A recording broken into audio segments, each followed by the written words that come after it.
बोलने को आना।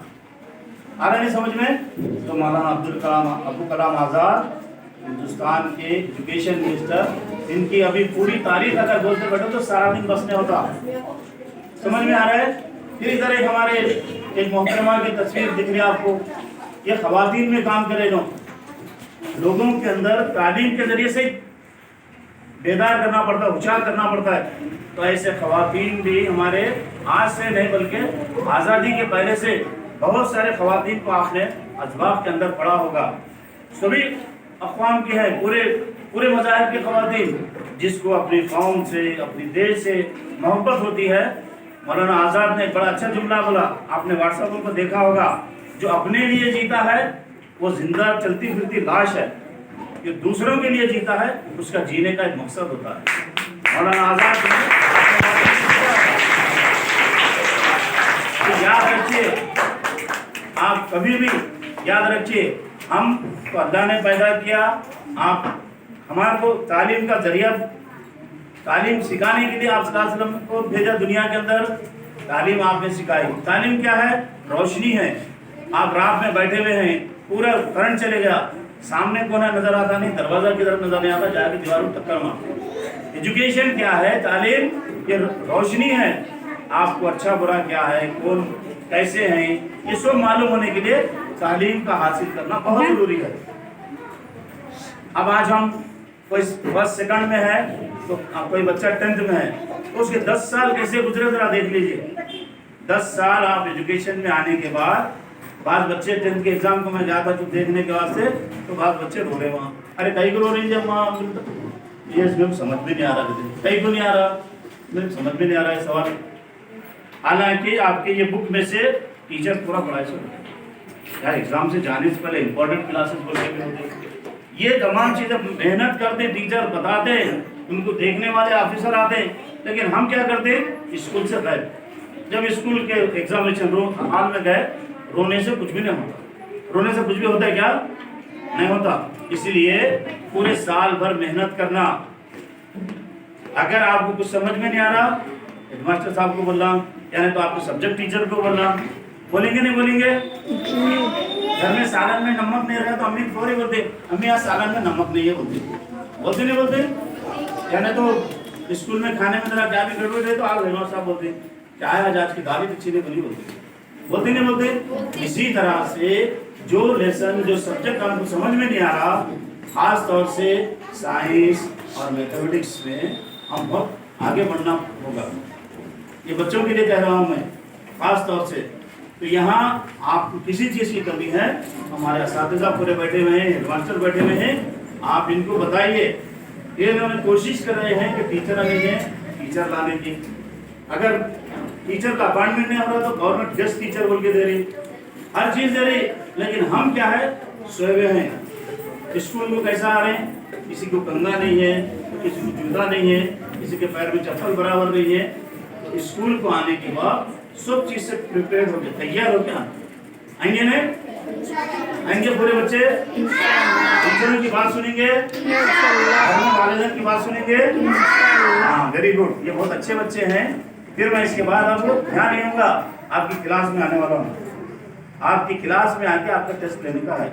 अब मैं आ गया, ये लेसन चल रहा है, तो लेसन के बारे में कुछ पूछे आपको तो आपको बोलने आना आता नहीं, आता नहीं, तो क्लास में तवज्जो से सुनने पर है जो है हम समझ सकते हैं। तो ऐसी बड़ी शख्सियतें जो काम करें हिंदुस्तान के वास्ते, पूरे मुल्क के वास्ते काम करें, तो हम भी अच्छा पढ़ेंगे, अच्छा लिखेंगे। तो हम और एक चीज़ आपको मैं बताते चलो, जो बच्चा, सुनिए इधर के बच्चे भी, जो बच्चा टीचर की इज्जत करता है, टीचर की बात सुनता है, तो जिंदगी में तरक्की करता है, टीचर की और माँ बाप की। ये जरा अपने जहन में बिठा लीजिए। आज के दिन हम अगर टीचरों की इज्जत करेंगे, उनकी बात सुनेंगे, घर में माँ बाप की बात सुनेंगे, तो समझ जाइए आप अच्छे मुकाम पे पहुंचने वाले हैं। सुनेंगे ना हम बात, तो आज के बाद से कोई बच्चा गैर नहीं रहेगा। समझ में आ रहा है? घर में कितना भी काम रहो, मुझे बराबर स्कूल को जाना है क्या। तो आज का तो पढ़ने के लिए किताबें जो है ढूंढ कर लाइब्रेरी से लाते, उस जमाने में शराबों में जैसे कि तेल डालकर शराब करते थे, ये लाइट नहीं था, लाइट नहीं, तो घर के अंदर चराग जलाते थे, गैस का तेल और मीठे तेल की बत्ती जला। तो उस जमाने में गैस का तेल और मीठे तेल की बत्ती अगर जलाना है तो रात भर नहीं जलाते थे। क्या रात भर जो है बत्ती नहीं जलाते थे, बल्कि क्या करते थे, 7 बजे से लेकर मगरिब की अज़ान से लेकर इशा तक बत्ती जलाना, उसके बाद बत्ती भूल कर लेना, बुझा लेना। तेल महंगा, मीठा तेल महंगा, गैस का तेल महंगा, सब महंगा, तो भूल कर देना। मौलाना अबू कलाम आजाद जब पढ़ते थे तो वो क्या करते थे, अपने पुराने किताबें दूसरी क्लास के बच्चों को बेचते थे, बेचकर मोमबत्ती लाते थे। जैसा हम पुराने किताबें बेचकर जाम खरीदते, क्या खरीदते, जाम खाने के लिए जाम, मगर वो काम नहीं करते थे, बल्कि वो किताबें बेचकर घर में मोमबत्ती लाकर पढ़ते थे। रात में एक किताब पढ़े बगैर सोते थे। मौलाना अबू कलाम आजाद रात में एक किताब, पुराने किताबों को, पुराने कपड़ों को बेचकर, अपने पुराने कपड़े बेचकर मोमबत्ती लाकर जो है तालीम हासिल करते थे। और रात में सब सोते थे, वो जो है सिर्फ पढ़ते थे, उनके माँ बाप सो जाते थे और वो पढ़ते थे। उनकी अम्मी इतना मोहब्बत करते थे, इतनी मोहब्बत करते थे, उनकी माँ की ये ख्वाहिश थी कि मेरा बच्चा हिंदुस्तान का एक मशहूर इंसान बन जाए, मेरा बच्चा, मेरी जिस सरजमीन के ऊपर मेरा बच्चा पैदा हुआ मक्के के अंदर, और वो लड़का सारे हिंदुस्तान में एक मशहूर इंसान बन जाए। और उन्होंने ऐसी तालीम हासिल की, ऐसी तालीम हासिल की, दुनिया में उनके मुकाबले में आज तक कोई बोलने वाला, कोई तकरीर करने वाला पैदा नहीं। मैंने उनकी तकरीर को वीडियो क्लिप पे सुना, उसके बाद सेकंड जो है कि मैंने अटल बिहारी वाजपेयी की तकरीर सुना। अटल बिहारी वाजपेयी भी बहुत टफ टू टफ जो है तकरीर करते थे। इसी तरीके से वो क्यों तकरीर करते थे, उसका एक ही मफहूम था कि वो किताबें ज्यादा पढ़ते थे, लाइब्रेरी के किताबें लेके जाते थे स्कूल से। बच्चे लाइब्रेरी की किताबें लेके जाकर वो जो है इल्म हासिल करते थे, जनरल नॉलेज हासिल करते थे। इसलिए जहाँ भी तकरीर करते थे, सारे हिंदुस्तान के लोगों को जगा देते थे, और सारे हिंदुस्तान के लोग आजादी के अंदर उनके पीछे जो है गांधी जी, मौलाना अबू कलाम आजाद और जो पंडित जवाहरलाल नेहरू के पीछे रहते थे। गांधी जी तकरीर करने से पहले मौलाना अबू कलाम आजाद तकरीर करते थे, तो सारे लोग ऐसा सन्नाटा छा जाता था कि ये वैसे कि एक्चुअली जो है कि वो सीन जो है सामने हमारे हो रही है, तो इस तरीके से इनको चांस देते थे। उसके बाद गांधी जी तकरीर करते। प्यारे बच्चों, हम इसलिए आज जन्मदिन मना रहे कि फोटो को खुला बिना चले जाना नहीं है, वैसे हम स्पीच ना बनना, वैसे तकरीर करने वाले बनना, वैसे जो है कि देश के एक मशहूर इंसान बनना बोलकर हम ये इनकी फोटो को हम जो है कि मालार्पण करें, इनके वैसे बनना बोलकर। इसका ऐसा लगा नहीं रहता तो मैं ये फोटो को घर में लेकर को खुला बिना को घर में बैठ जाता था, मगर तुमको भी ये याद दिलाना है कि हमें बनना है तो इन जैसे लेडीज जैसे और जो है जेट जैसे ऐसे बनना है, जो है उनका जन्मदिन मना। प्यारे बच्चों, मैं इतना कहते हुए अपनी बात यहीं पे खत्म करता हूँ।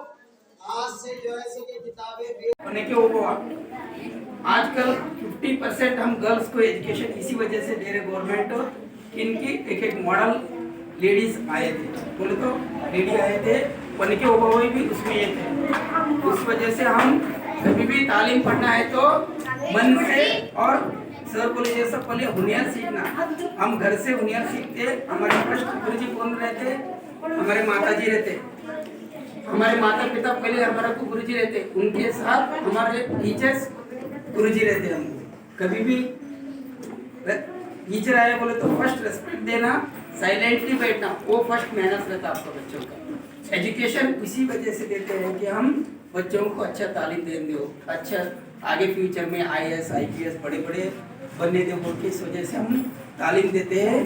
तुम भी मन से और दिल से पढ़ना, पढ़ाई करना।